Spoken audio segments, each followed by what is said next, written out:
Everything played out in my favor. I mean, like, I couldn't ask for a better fight. Can you take us through the knockout? As I was out there, it's just like, you're just throwing punches.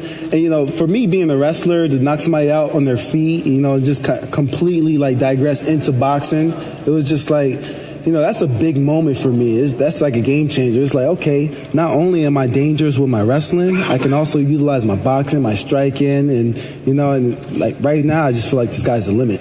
And how about the whole experience having this fight here at Penn State?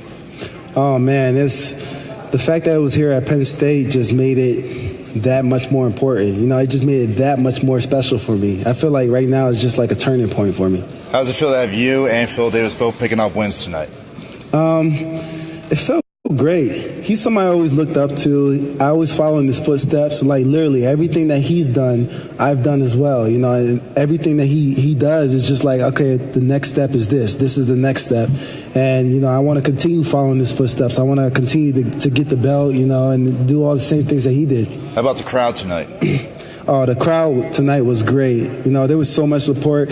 And when I was wrestling at Rec Hall, we actually had that same amount of love that I felt tonight. We had the same that back in Rec Hall. All those guys that were cheering for us, they give you energy. When you get booed, you get tired really quick. Phil wore a singlet here. Mm-hmm. No, I'm just kidding. Oh, he did? He never sends me the memo. Yeah, right? Ed, when we were chatting in the laundry room yesterday, if you remember, you said that it was important, you love boxing, obviously you went to college to wrestle. Were your corner getting concerned with that you were too relaxed in the stand-up in that first round? Did they give you any kind of telling off? Because it was like you were almost like enjoying yourself so much that your defense was open at times. Were you aware of that? Yeah, I definitely was, but I feel like this fight was like kind of like a good chance for me to actually like loosen up a little bit. And one of the biggest problems I did have in wrestling was that I was a little too relaxed, a little bit too flat-footed when I first started out, and then I started picking up the pace a little bit later on.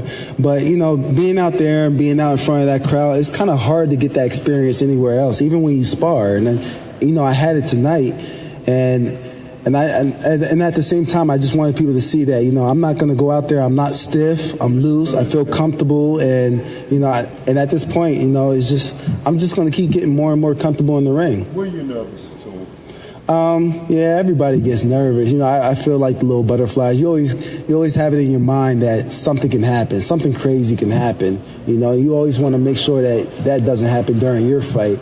So, I get little butterflies every once in a while, but once I step in the cage, man, I just feel like a fish back in water. Did you hear the crowd get behind you? Are you zoned out? No, I definitely heard the crowd this time. Before, the only person I could hear was my manager and my coach. I just heard them like yelling things out. But, today I definitely felt the whole crowd behind me today. How about the national exposure for Penn State wrestling tonight? Man, I'm so happy that I'm able to come back here and Phil's able to come back here and, just the whole Bellator just coming back here and, we're wrestlers. We're wrestlers, and we're pushing that to the foreground. And that's great, man. I'm so happy that I'm able to do that. A couple of Penn State wrestlers, but you guys come up with your hands in. What does that say about you guys and what you guys do? Hey, man, that just means that we love to stand and bang. I don't want people to think that I'm just going to go out there and take them down. I want them to be like, okay, he's going to sit here and he's going to try and trade with me on my feet. What's it like having Coach Sanderson there watching you again? It felt like a wrestling match, having like him off in the corner, it's just like when I walked out there, everything that he used to tell me in the corner, just go out there, have fun, just relax, you're doing fine. And, this guy doesn't have anything you need to worry about. I just kind of like, I was visualizing that all over again. Is he still cheering you on? And did you hear him during the match? I couldn't hear him. Honestly, I only hear my coaches. And, Bob Cook, he has a very, when he yells, he penetrates through the whole crowd. It's the craziest thing ever. I'm like, man, I never hear this guy yell. He doesn't have like a very demanding voice, but when he yells, I can hear him penetrating through the whole crowd, all the cheers, everything. I hear his voice. That is the workouts to sit.